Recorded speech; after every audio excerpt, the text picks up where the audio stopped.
Esta semana tuvimos 5 clientes que nos contactaron porque quieren comprar su casa y por simple casualidad todos tenían el crédito bien bajito. Así que por eso decidimos hablarles hoy de cómo poder uno arreglar el crédito.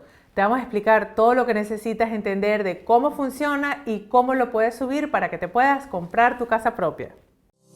Hola y bienvenidos a Triunfa con Real Estate, el podcast donde tu éxito en el mundo inmobiliario es nuestra misión. Soy Andreina Pérez, tu anfitriona, realtor, emprendedora, esposa y madre. Nacida en Caracas, Venezuela, llegué a los Estados Unidos en el 2001 con un sueño y hoy me dedico a ayudar a otros inmigrantes hispanos a lograr el suyo, construir riqueza generacional a través de bienes raíces.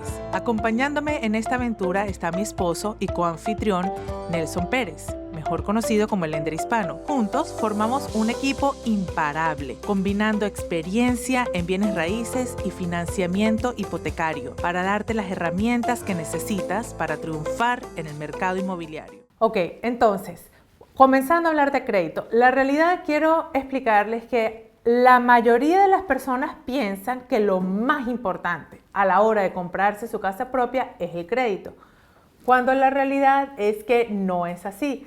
Hay muchos factores que juegan en esa decisión, en ese análisis que hace el banco. El crédito, ciertamente, es uno de ellos y sí hay que tener un mínimo necesario para poder calificar para la compra de tu casa. Ahora, es importante que sepa que no es lo más importante y no necesitas tener un crédito excelente, que siento es lo que la mayoría de las personas tienen esa idea que tienen que tener el crédito súper bien. Ahora, la otra cosa que nosotros les decimos a nuestros clientes es, oye, no importa que tengas el crédito bajito. ¿Por qué? Porque nosotros te vamos a decir qué es lo que tienes que hacer para subirlo de una manera individual, ¿verdad? No es lo mismo lo que una persona tiene que hacer a lo que la otra tiene que hacer. Entonces, hoy estoy aquí, ¿verdad? Con mi esposo, con Nelson, que es el financista hipotecario, y nos va a estar hablando un poquito de cómo funciona el crédito, que entiendan bien cómo funciona esta dinámica, qué te ayuda, qué te perjudica, y si tienes el crédito bajito, qué puedes hacer para subirlo, para que en realidad puedas tomar provecho de todas las oportunidades que tiene este país, ¿verdad? Entonces, Baby, no sé si quieres comenzar hablando un poco sobre esta parte. Vamos a entrar un poquito en contexto antes de ir directamente al tema, que es qué es lo que hay que hacer para reparar el crédito. Entender que el crédito, por un lado, puede ser un factor descalificante. O sea, hay programas, no, todos los programas tienen un crédito mínimo. Entonces, si tú estás por debajo de ese crédito mínimo, obviamente ese programa no te va a permitir calificar. ¿Cuál es este criterio? El criterio es muy sencillo. Para FHA el score mínimo es 580 si quieres dar un down payment del 3.5 y de 500 a 579 si tienes como dar un down payment del 10%. En el caso de los préstamos convencionales, el score mínimo comienza el 620. Ahora, lo segundo es que hay que entender que el crédito como factor, aparte de que te puede ayudar a calificar o no, afecta directamente el pago mensual. Ahora, aquí es donde viene la principal, digamos, inquietud de la mayoría de las personas, que es un error al final, porque las personas piensan que al subir el crédito van a tener un interés lo suficientemente más bajo para que el pago mensual sea extremadamente más bajo también. Sí. Y esto no ocurre de esa forma. Entonces, obviamente, el tener un mejor crédito te va a permitir de disfrutar de un mejor interés y eventualmente de un mejor pago mensual, pero tampoco es algo radical, al menos que estés hablando de una diferencia de 0.5 puntos de interés o un punto de interés, ¿ok? Ahora, el último parámetro antes de entrar directamente en el tema es entender que hay programas en donde la calificación y la cantidad de dinero que tienes que dar para entrar en el programa también dependen del crédito. Entonces, si tienes un crédito más alto, te exigen menos dinero porque el riesgo es menor. Si tienes un crédito más bajo, te exigen más dinero. Entonces, claro. Ahora, también poniendo eso un poquito en contexto, ¿verdad? El crédito, o sea, ese puntaje de crédito, lo que se llama un FICO, Score, FICO, comienza en 300, de 300 a 850. Así que cuando vienes a ver, estamos hablando que hay 550 puntos, ¿verdad? Entre el peor escenario y el mejor escenario. Yo nunca he visto un crédito en los 300. O sea, el más bajito que yo he visto fue 408. Pero nunca he visto un crédito en los 300, así que, pues, tal vez habrá alguna persona que lo tenga ahí. Pero lo que quiero decir es que tampoco es tan grande el rango. Claro. Y es muy raro también conseguir a alguien que tenga 850. El más alto que yo... No, yo diría imposible. O sea, porque a nivel, digamos, de lo que exigiría el sistema para darte un crédito de 850, es casi que imposible poder llegar... Es absolutamente perfecto sí, todo. O sea, tiene que ser algo realmente bastante poco frecuente. Claro, pero sí hemos visto 800, ¿verdad? Sí, 800, 820. Es lo máximo que hemos visto. Pero nuevamente, es una pequeña parte de la población que tiene ese crédito. La mayoría está entre los 600, ¿verdad? 600 bajitos, 600 altos. Bueno, la población con la que nosotros trabajamos. Ahora, es importante que la persona entienda, el que nos está escuchando o viendo, de que esto trabaja en brackets. Un bracket, digamos, es un rango inferior y superior. Entonces, el que tiene un crédito de 820, la realidad es básicamente lo mismo al que tiene un crédito de 820 al que tiene un crédito de 720. Porque el bracket de 721 hacia arriba es lo mismo. Exacto. Okay, lo mismo que el bracket de 680 a 720, el interés más o menos es el mismo y así va, digamos, variando. Entonces, muchas veces la persona quiere tomar decisión de posponer la compra esperando a que el crédito le suba, cuando la realidad esto es un error, porque cuando tú ves el tiempo que se tarda el crédito en subir y comparas la inflación o lo que esa propiedad va a subir en el mismo periodo, básicamente lo que te estás ahorrando en pago mensual aumenta en costo de propiedad y no hay ahorro. De hecho, y vamos a decir todavía, ¿verdad? Como para que digan, está demasiado optimista. Vamos a decir que esa casa no sube de precio. Bueno, fue un año que tú estuviste pagando renta, ¿verdad? Un año que ese dinero se perdió completamente, que no se le abonó nada a lo que vendría siendo tu casa. Entonces, como lo veas, es una opción, porque nuevamente cada etapa del mercado tiene sus pros y sus contras. Entonces, obviamente, hoy estamos en un mercado que tiene unas posibilidades, o sea, tiene unas ventajas para los compradores también. Pero vamos a hablar un poquito, baby, cuéntame cuáles son los componentes del puntaje del crédito. O sea, o qué es lo que el algoritmo, ¿verdad?, considera que uno tiene que hacer o que tienes que tener para, o sea, en la creación de ese número, ¿verdad? Claro. Y por eso tenemos las computadoras. Los que nos siguen frecuentemente se dan cuenta que hoy por primera vez tenemos computadora y es porque no queremos equivocarnos, ¿no? Entonces hay 5 factores. El primer factor, que es el más importante a nivel de porcentaje en lo que representa el crédito, es el historial de pago. Básicamente, qué tan buena o mala paga eres. ¿Okay? El segundo factor es la utilización del crédito, o sea, es la relación que existe entre el crédito dado y el crédito usado. O lo que es lo mismo, qué tan alto o qué tan bajo es el balance que tienes en la línea de crédito que te dan, principalmente en los revolvings. ¿Okay? ¿Qué son las tarjetas de crédito? Las tarjetas de crédito. Esta relación afecta directamente a las tarjetas de crédito. Es diferente, por ejemplo, un mortgage, en donde la deuda es muy grande en comparación con el pago, pero esa diferencia no afecta o lo que es un préstamo, un carro, que es lo que se llaman installments, ¿verdad? Que dicen, mira, el carro vale $10,000, eso se pica en tanto, esta es tu mensualidad, porque en la realidad no tiene forma de llenar o vaciar ese préstamo. O sea, ese préstamo fue por ese monto y ya. Pero las tarjetas de crédito, ¿verdad?, que sí te dan un monto específico, tú tienes la opción de, bueno, me vuelvo loco y me voy de shopping y lo lleno, o lo mantengo en un porcentaje bajito en relación con el crédito que tengo disponible. Ahora, aquí lo importante que todos entiendan es que no importa cuánto dinero es el límite de esa tarjeta.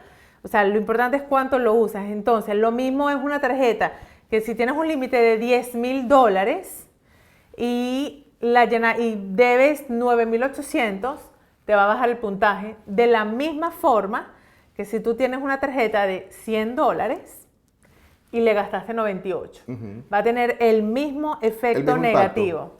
¿verdad? Entonces, hay muchas personas que nosotros vemos que en la realidad tienen tarjeticas chiquitas, que es lo que nosotros le llamamos las tarjeticas chiquitas, y las llenan. O sea, que no debería ser un sacrificio monetario grande bajarlas. Ahora, yo entiendo que uno dice, bueno, entonces ¿para qué las uso? ¿Verdad? Porque ¿qué es lo que puedo comprar ahí? $30. Bueno, sí, llena el tanque y ya, úsala. No para comprar cosas, no la usa para hacer mercado, úsala para crear crédito. Claro, pero fíjate algo, para no distraernos un poco del tema, porque digamos a nivel de consejo, ahorita vamos a hablar de qué es lo que la persona tiene que hacer. Vamos a enfocarnos un poquito ahora en el tercer componente. El tercer componente del crédito que determina el puntaje es la variedad de crédito. Cuando se habla de variedad de crédito, estás hablando que tienes que tener créditos de tarjetas de crédito, que se llama revolving, installment, que son préstamos, autos, o mortgage, ¿ok? Puedes tener préstamos estudiantiles. Lo que este factor mide básicamente es qué tan responsable eres tú con diferentes tipos de crédito y cómo los manejas. A pesar de que es algo bien importante, el porcentaje del crédito que se le asigna a este componente es 15% solamente. Sí. ¿Ok? El cuarto componente es la solicitud de nuevo crédito a los inquires. O sea, cada vez que tú solicitas un nuevo crédito, eso tiene un impacto negativo a corto plazo en el crédito de un 10%. Ahora, después vamos a hablar un poquito qué es lo que tenemos que hacer. Y por último, ¿ok? Tenemos la antigüedad del crédito. En cuanto a la antigüedad del crédito, como el nombre lo indica, es qué tan joven o qué tan viejo es el crédito. Entonces vamos a comenzar por aquí. Okay. O sea, la idea... Obviamente hay compañías, algunas, y uso la palabra algunas, entre comillas, muy a propósito, muy buenas, otras no. ¿Ok? Hay mucha gente ofreciéndose como compañías de reparar crédito. Nosotros no reparamos crédito. ¿Ok? Nosotros te damos consejos de lo que entendemos basado en cómo el sistema mide tu crédito puedes hacer. Es libertad de cada quien seleccionar una compañía de crédito. Ahora, el problema que pasa es que cuando tú seleccionas una compañía de crédito, una compañía para arreglarte el crédito, esa compañía va a entrar en un proceso de disputa, que es lo que usualmente ellos hacen, y mientras tú estés en ese proceso no te puedes comprar casa. Exacto. O sea, es básicamente como que el crédito lo congelan hasta que esto se solucione. Y hay compañías de estas que la estrategia es cobrarte mensual. Entonces, ¿cuál es el incentivo que ellos tienen? En hacerte eso rápido. Nada, ninguno. Okay, es todo lo contrario, mientras más tiempo se tarda, más pagas. ¿Okay? Entonces, vamos a hablar de la antigüedad. Bueno, es como el que piensa que puede construir una antigüedad. Las antigüedades no se construyen, ya se van creando con el tiempo. Pero el principal error que vemos nosotros acá son personas que tienen tarjetas de crédito con una antigüedad larga y que las cierran porque no las están usando. Sí, eso pasa muchísimo. Ay, no, yo tengo esa tarjetita y está ahí, nunca la uso, entonces, bueno, ni para qué, la voy a cerrar. Y eso les afecta negativamente porque entonces todas las que quedan son más nuevas. Claro, lo que pasa es que de la forma como el sistema lo mide mensual. Ellos van a incluir todos los meses que esa tarjeta o esas tarjetas o esas cuentas han estado abiertas y las van a dividir entre el número de cuentas. Sí. Entonces, claro, si tú tienes una cuenta que tiene muchos meses y la sacas para meter una cuenta nueva, obviamente esto te va a afectar. Eso es lo que pasa con la consolidación. O sea, hay personas que utilizan como estrategia, a veces por sugerencia de las compañías reparadoras de crédito, no, mira, elimina esta tarjeta y consolida todas esas deudas en una nueva tarjeta porque es cero interés. Bueno, claro, financieramente hablando hace sentido porque cero interés es mejor que cualquier interés por encima de cero. Pero le estás quitando la antigüedad a todas esas anteriores y estás abriendo una cuenta nueva. Ahora vamos a utilizar este mismo ejemplo entonces para hablar de cuentas, de diferentes tipos de cuentas, ¿ok? Esa tarjeta que tú estás abriendo o esa cuenta que tú estás abriendo, si es una cuenta similar a la que ya tú tenías, básicamente no está aportando nada en la diversidad. Entonces, claro, si tú quieres añadir componentes positivos en tu crédito, porque la estrategia es tratar de aumentar el crédito, vas a sacrificar antigüedad, pero por lo menos trata de abrir cuentas que sean diferentes para que te aporte en términos de otro tipo de cuenta. Por ejemplo, un préstamo, una cuenta en donde pagues por installment. Hay compañías muy famosas, no las vamos a mencionar, en donde tú compras ciertos productos para cocinar y esa compañía te reporta crédito, pero te lo reporta no como tarjeta de crédito, sino como installment. Entonces, Sí. Y eso, pero ahí hay que tener mucho cuidado, ¿verdad? No crean que estamos diciendo, ve y cómprate un carro para que crees crédito para comprarte tu casa. no. Porque ahí puede ser que en realidad metas la pata, se salga el chiste mal, porque ese pago mensual del carro se va a considerar como parte de tus deudas, entonces tal vez ya no te dé el ingreso porque tienes ese pago mensual. Sí, te va a Entonces, afectar directamente ajá, la ahora, capacidad de no quiere endeudamiento. decir que no te compres ningún carro, no, hay que hacerte el análisis y ver si con tu ingreso, con los gastos actuales que tienes, te da para la casa que tú quieres. Pero el punto es, busca formas económicas, o sea, deudas baratas, deudas de montos pequeños y crea tu crédito con montos pequeños, ¿verdad? Que es diferente con una tarjeta de $10,000, $20,000, y si algún día, oye, se te pone la cosa apretada, no te quedaste con una deuda de $20,000, que se te hace difícil bajar. En cambio, una tarjetita de $200 tal vez es más fácil venir y pagarla, y eso te va a crear el crédito. Entonces, todo comienza con la mentalidad que tú tienes que tener. O sea, tú dices, mira, yo voy a hacer esto, no para shopping, no para vacaciones, no para nada, sino para crear crédito, porque eso te abre puertas en este país, es importante. Entonces, mantén las cuentas viejas que tienes. Trata de bajar lo más posible los balances que tienes en las tarjetas de crédito. Idealmente, menos del 30%, ¿verdad? Manteniendo las tarjetas bajitas. Idealmente también úsalas. De vez en cuando, bueno, tienes la tarjeta y que no la usas nunca, bueno, echa gasolina un día y después la pagas y ya, ¿verdad? Ahora, Una cosita así fíjate chiquita algo, para que se utilice también. un ejemplo muy sencillo de una cuenta barata son los que se llaman las tarjetas prepagadas. La tarjeta prepagada no se la niegan a nadie, porque si tú pides un límite de crédito de $100, pagas $100, o sea que ya la persona o la compañía que te está ofreciendo la tarjeta cobró su Exacto. dinero por adelantado. Ahora, tú dices, bueno, ¿cómo hago? Si yo me saco una tarjeta hoy, la antigüedad comienza desde hoy, ¿cierto? Sí. Pero si tú te incluyes en una tarjeta que tiene antigüedad anterior de algún, llamemos familiar o amigo, tú heredas esa antigüedad. Entonces, claro, eso es interesante porque me pasó a mí con mi mamá. Sí. En algún momento necesité reconstruir mi crédito como a todos los hispanos. No te sientas mal si tu situación es que tienes el crédito, llamémoslo, con challenge o con poco score. Simplemente todos estamos ahí o todos hemos pasado por ahí. Y en este caso, la tarjeta de mi mamá tenía 7 años de antigüedad. ¿Ok? Entonces, cuando ella me permite, sin darme la tarjeta, me permite formar parte de esa tarjeta como usuario autorizado, yo heredo los 7 años de antigüedad. Entonces, no Y la solo... mantenía bajita y la pagaba a tiempo, o sea, la mantenía bien. Claro, entonces, obviamente, eso te va a afectar menos que lo que dice Andreina, que te va a afectar positivamente, pero en menos grado lo que dice Andreina que el balance. ¿Por qué? Porque cuando tú ves en el componente de utilización de la tarjeta, eso representa el 30%. Sí. Entonces, si el score de crédito tiene un rango de 300 a 850, son 550 puntos. ¿Ok? Entonces, el 30% de 500 son 150 puntos, o sea que sería 165 puntos. Exacto. Entonces, claro, un cambio mínimo en un componente que genere un impacto alto, tiene un impacto positivo grande. O sea, Claro. nosotros hemos visto personas que el crédito le ha subido 100 puntos Sí. simplemente porque pagaron la tarjeta de $300. Sí. Y todo viene aquí a lo que tú consideres importante para ti. Yo sé que cuando las personas se les daña el crédito es porque lo más probable estés pasando por un momento difícil, alguna dificultad financiera.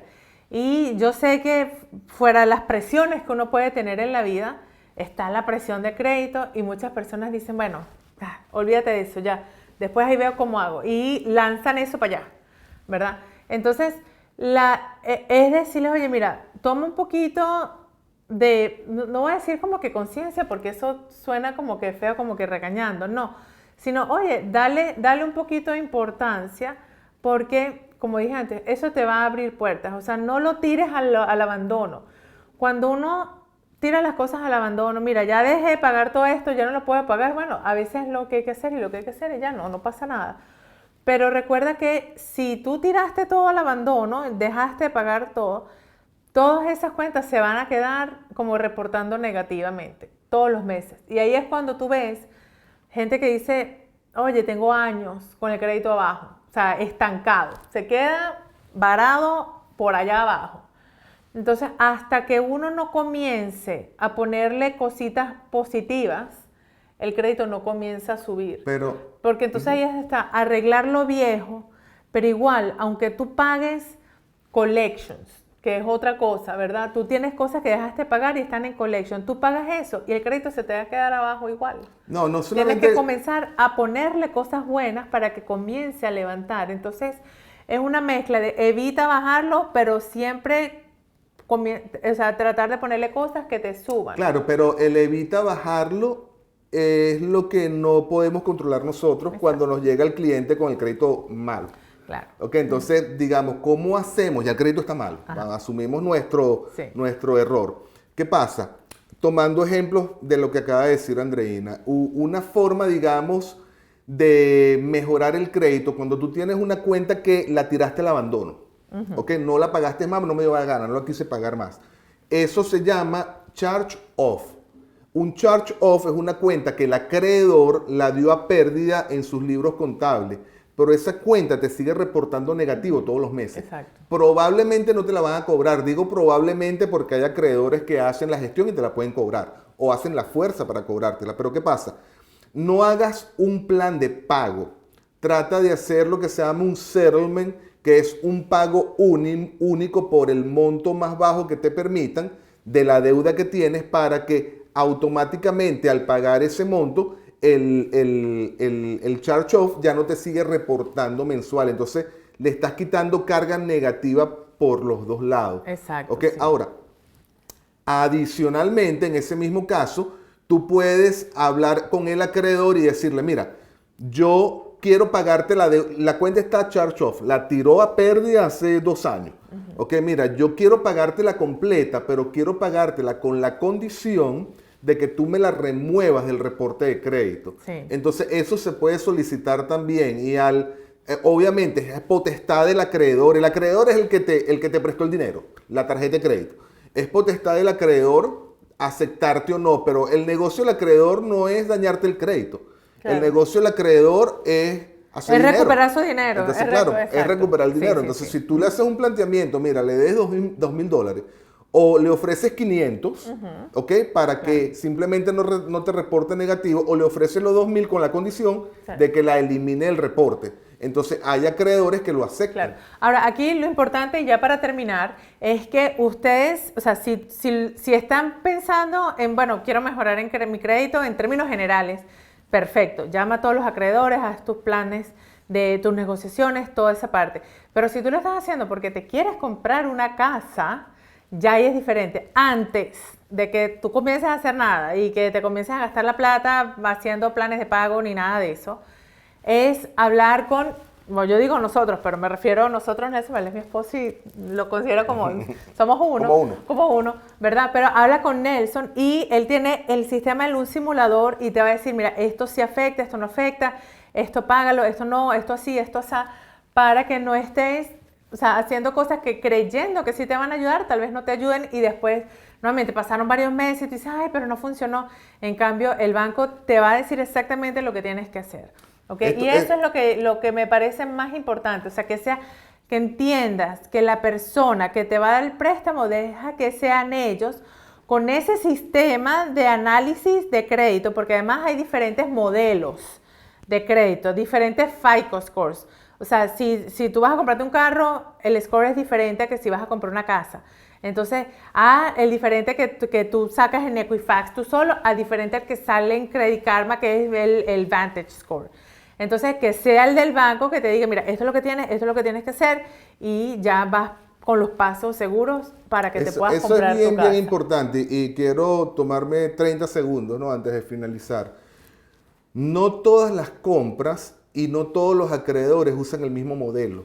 Por lo tanto, si no todas las compras y no todos los acreedores usan el mismo modelo, es importante que tú sepas cuál es el modelo que usa la compañía con la que tú quieres incurrir en la compra. Si es comprarte una casa, ¿qué modelo? Porque no es lo mismo el simulador de Credit Karma, que está diseñado para otro tipo de compras, que el simulador del banco, que está diseñado para viene uno mismo, se mete casa. en Credit Karma y comienza a hacer esto y dice, bueno, y después cuando en Credit Karma me dice una cosa y cuando va a comprar mi casa me dicen que no, y, ¿verdad? ¿Qué pasó aquí? Bueno, deja que sea el del banco, con todo el cariño del mundo te hacemos el estudio, o consíguete a alguien que con todo el cariño del mundo te haga el estudio, ¿ok? Entonces, bueno, eso es todo por hoy. Espero que les haya gustado la información, que les saquen provecho. Les pido que por favor compartan esto con sus familiares, con amigos, con gente que consideren se pueden beneficiar de esta información. Y nos vemos entonces la semana que viene, ¿ok? Bueno, bye.